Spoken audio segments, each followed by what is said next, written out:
I'm a liar. I'm a liar in recovery. My biggest whopper was believing that to be successful, I needed to ignore how I feel. That lie cost me years of betraying myself, but it did actually teach me something deeper, that my body actually knows when I'm lying to myself. You see, I was taught that success means hard work, productivity, intelligence, and logic, and that trusting and listening to how I feel meant weakness. So, being such a good student, I followed that one to the letter. Yet with every goal that I reached, I always had that niggling feeling. Is this it? Why am I never satisfied? When I'm doing everything right, except I wasn't always doing what felt right. I was doing what I thought I should do. I'm walking around with all these rules. Be a good girl, be responsible, don't let anyone down. And it turns out a lot of us actually do this. Psychologists call these hidden commitments. They're like these unconscious promises that are like invisible puppet strings controlling our actions. And we're a little bit desperate to avoid what's going on in here sometimes. There's this one study where people were given the choice: give yourself an electric shock or be alone with your thoughts for 15 minutes. 25% of women and 67% of men chose the shock. One guy shocked himself 190 times. And this avoidance isn't just uncomfortable, it can be deadly. A 12-year study found that people who stuff down and suppress their emotions had a 35% higher risk of an early death. But what if those feelings are our most accurate compass? You know, that tightness in the chest, saying yes when we actually mean no. That Sunday night dread, those anxiety-ridden wake-ups in the middle of the night. I found out they're actually not something to ignore. They're like this inner wisdom showing me exactly where I'm lying to myself. So how about we stop overriding our feelings and actually treat them as data? Now, back in the day, to get ahead in my corporate career, I became one of the lads. I was the bish, bash, bosh girl. I'd just get anything done fast. On nights out, I'm the last one standing, drinking everybody under the table. You know, the funny girl act. And it worked like a charm. So when I started my own business, I brought that same energy and that same persona. And at first it was like pure excitement, just like reading a book that you can't put down. But then excitement turns to pressure. Sunday night dread again. My why goes from living life on my terms to I just need to get more. As the revenue graph goes up, my energy is in the toilet. Now I'm waking up at 3 a.m., heart pounding, reaching for my phone. By 4 p.m., I'm pouring the wine because I deserve it. My hips get so tight, I put my back out at the gym, but I keep pushing through because no pain, no gain, eh? 5 years in, I'm just dreading getting out of bed and opening my laptop. Exhausted, I just let everything slide and watch the money drain from my bank account. After this collapse, I'm sat with my coach, really desperately trying to figure out what the next step's going to be. And she says, Kirsty, it's finally time to do nothing. Do nothing? Are you having a laugh? I have to fix this. But you know what? Fine, I've tried everything else, so it's a nice day. So I go outside, I lay down on the grass in the garden, and as I lay there, the battle begins. Get up! What are you doing? You need to sort this out. Look, just chill. Remember what she said? Everything's going to be fine. No, get up. Who's going to sort it out? No one's going to sort it out but you. But you've got to sort it out. No, just chill out. Just lay there. Let's see what's going to happen. 2 bloody hours of this. Then, all of a sudden, the voices are gone. My mind feels light, spacious, like this massive fog has just been lifted.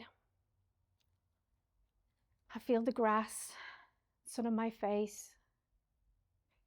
I hear the bees buzzing, the leaves rustling. For the first time, I get what it feels like to feel grounded. It's like this weighted presence has just filled the whole of my body. And it feels peaceful and safe.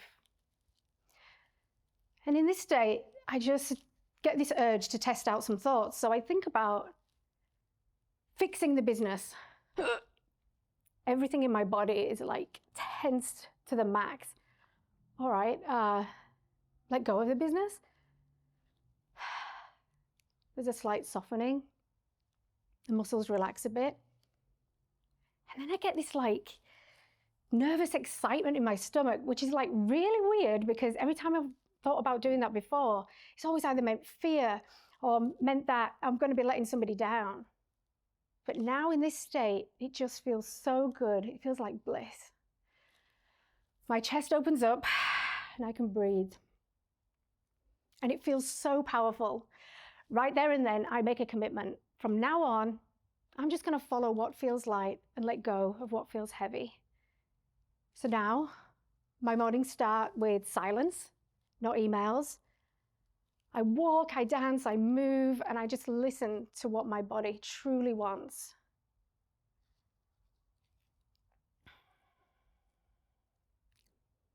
The life that I'd been chasing by working harder, I found it by listening better.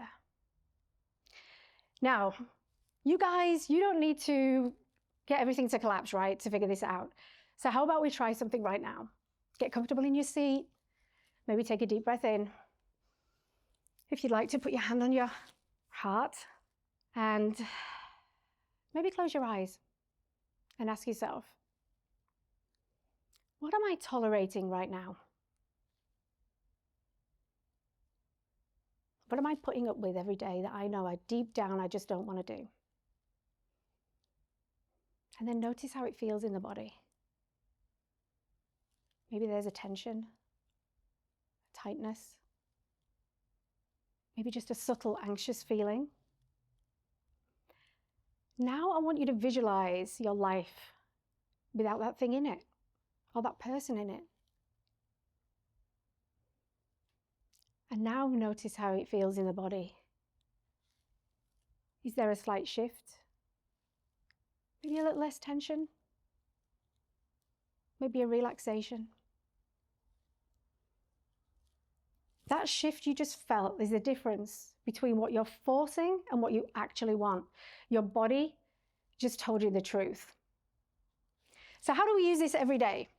Well, I like to think about things in threes. So I've got a nice little three-step process for you. So the first step is really all about getting to the truth. Now, this is quite difficult every day when we're bombarded with stuff.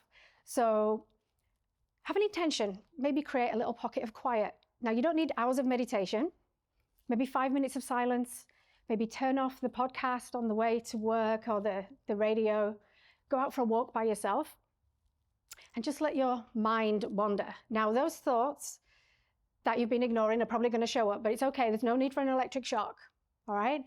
I just want you to get curious. Observe them and start asking yourself, what are these actually trying to tell me? And then number two, we want to test. So before your next decision, just put your hand over your heart and ask yourself, does my body want to move towards this or away from it? Now, if you feel like a tightness, a contraction, maybe sometimes you know that pit in your stomach, that would be away. But if you feel like an opening or a nervous excitement, then that would be towards. And then number three, it's all about trust. And sometimes this can be the hardest thing because really trust is all about doing the thing that your body told you to do. So think about it this week. Just pause before one thing. Maybe there's one small little thing that you can let go of and just do it. Maybe it's a meeting you can decline. Maybe it's a favor you can say no to. And just do it and watch what your body tells you and how it reacts. Because it learns, they're actually listening to me now. That year that my business collapsed, I turned 50 and my dad died suddenly. And those three things came together to really have a moment for me to be able to say to myself, okay, now it's time for me to stop lying to myself.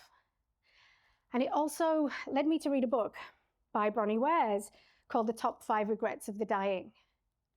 And in this book, she's a nurse. She's a palliative care nurse who cares for people in the last few weeks before they die. And she discovered the number one top regret was them not having lived a life true fully to who they are and themselves.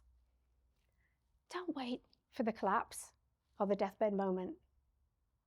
Here's my challenge. This week, before that one decision, pause and ask yourself, does this feel light or heavy? And honor what your body truly wants. That's where you start, with just one honest look at the gap between what you're forcing and what you actually want. And that's how you stop lying to yourself and start living from your truth.